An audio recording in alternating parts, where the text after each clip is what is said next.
केंद्र शासित प्रदेश बनने के बाद जम्मू कश्मीर में बड़े पैमाने पर बदलाव हुए हैं। नियम कानूनों के साथ साथ कई विभागों के नाम और काम भी बदल गए हैं और ऐसे ही एक विभाग था Jammu Kashmir additional commissioner provident fund का।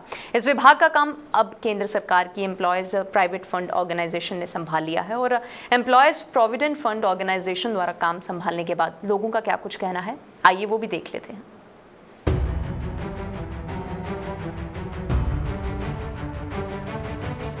जम्मू कश्मीर में प्राइवेट सेक्टर में काम करने वाले लोगों के प्रोविडेंट फंड का हिसाब किताब पहले Jammu Kashmir additional commissioner provident fund करता था, लेकिन केंद्र शासित प्रदेश बनने के बाद अब एडिशनल कमिश्नर प्रोविडेंट फंड ने ये काम केंद्र की एम्प्लॉयज प्रोविडेंट फंड ऑर्गेनाइजेशन को सौंप दिया है। एम्प्लॉयज प्रोविडेंट फंड ऑर्गेनाइजेशन के हाथों में जम्मू कश्मीर के प्राइवेट सेक्टर में काम करने वाले लोगों के प्रोविडेंट फंड का हिसाब किताब आने के बाद इन लोगों में खुशी की लहर है और एम्प्लॉयज प्रोविडेंट फंड ऑर्गेनाइजेशन के काम से भी खुश नजर आ रहे हैं।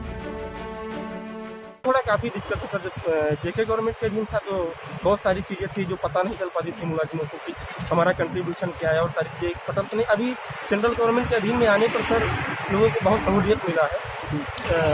जम्मू गवर्नमेंट को इसमें सर थोड़ा एज नहीं था। अभी सर जैसे ऑनलाइन हम सारा कुछ चेक कर लेते हैं, जो भी हमारा कंट्रीब्यूशन है, क्या दिक्कत है और सारी चीज़ें हैं। और हमें ऐसा ही एक दिक्कत अभी लगा था तो मैंने आकर यहाँ बात किया सर डॉक्टर से, तो उन्होंने हमें गाइड किया कि आपको आगे फर्दर जो है इसको करेक्शन करने के लिए ऐसे करना है। इन लोगों के मुताबिक पहले अपने प्रोविडेंट फंड की जानकारी लेने और निकालने के लिए उन्हें कई चक्कर एडिशनल कमिश्नर प्रोविडेंट फंड के कार्यालय के लगाने पड़ते थे, लेकिन जब से employees provident fund organization provident fund का हिसाब किताब देख रही है, तब से उन्हें कई तरह की सुविधाएं मिली हैं। हाँ सर, जो स्टेट में था उसमें दिक्कत होती थी, उसमें टाइम लगता था लोगों को पीएफ निकालने, विड्रॉल करने में। लेकिन स्टेट जो सेंटर का है उसमें थोड़ा इजीली हो गया कि विड्रॉल आप 1 मंथ के अंदर या 15 दिन के आप निकाल सकती हो। इमरजेंसी के लिए एडवांस भी निकाल सकती हो। जी पहले बहुत दिक्कत होता था क्लेम लेने के लिए सर, और पहले पता भी नहीं लगता था कि हमारा कंट्रीब्यूशन कितना है, टोटल अमाउंट कितना हो, इस तरह की बहुत सारी दिक्कतें थी। अभी सर मेरे ख्याल बहुत एज हुआ है सेंट्रल गवर्नमेंट के अधीन आने। कुछ लोगों का ये भी आरोप है कि पहले उन्हें अपने पैसे लेने के लिए एडिशनल कमिश्नर प्रोविडेंट फंड के कार्यालय में काम कर रहे कर्मचारियों की मुट्ठी गर्म करनी पड़ती थी और उसके बावजूद भी उन्हें अपने पैसों के लिए लंबे अरसे तक इंतजार भी करना पड़ता था। पहले इधर आते थे, फिर कुछ तो कुछ देना पड़ता था। कितना परसेंट? 10% लगती थी। तो फिर हाँ, तो उसके बाद अभी उसे गवर्नमेंट ने ऑनलाइन किया है, वो अच्छा है। क्या तो नहीं देंगे तो फिर काम नहीं होता। हाल ही में हाँ, अच्छा नहीं देते नहीं देते। पहले में यही काम था, अब तो ऑनलाइन हो गया। अभी तो मिलेंगे तो पता चलेगा क्या। वहीं एम्प्लॉयज प्रोविडेंट फंड ऑर्गेनाइजेशन के regional commissioner provident fund Harendra Singh ने आश्वासन दिया है कि जम्मू कश्मीर के लोगों को बेहतर सुविधा देंगे और उनके कर्मचारी लोगों के साथ हर तरह का सहयोग करेंगे।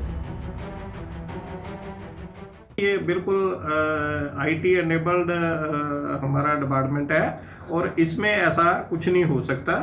और हम पूरे जे.एंड के जितने सब्सक्राइबर हैं, हम इनको अपनी तरफ से बढ़िया सर्विस दे रहे हैं और इनके क्लेम सेटल हम कर रहे हैं। जिनका पैसा ट्रांसफर हुआ उनके जे.एंड के पूरे स्टेट के सब्सक्राइबर को हम अपनी तरफ से बढ़िया सर्विस, आईटी एनेबल्ड सर्विस दे रहे हैं। और थोड़े दिन में उनके खाते में अगर कोई विड्रॉल के लिए या एडवांस के लिए अप्लाई करता तो थोड़े दिन में उनके पीएफ में खाते में पैसे, उसके बैंक खाते में पैसे चले जाते। एम्प्लॉयज प्रोविडेंट फंड ऑर्गेनाइजेशन ने जम्मू कश्मीर के निजी क्षेत्र में काम करने वालों को बेहतर सुविधाएं उपलब्ध करवाने का दावा किया है।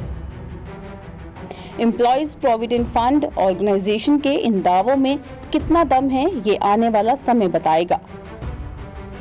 जम्मू से गुरुमेल सिंह सिंधु के साथ अश्विनी चंदेल की रिपोर्ट।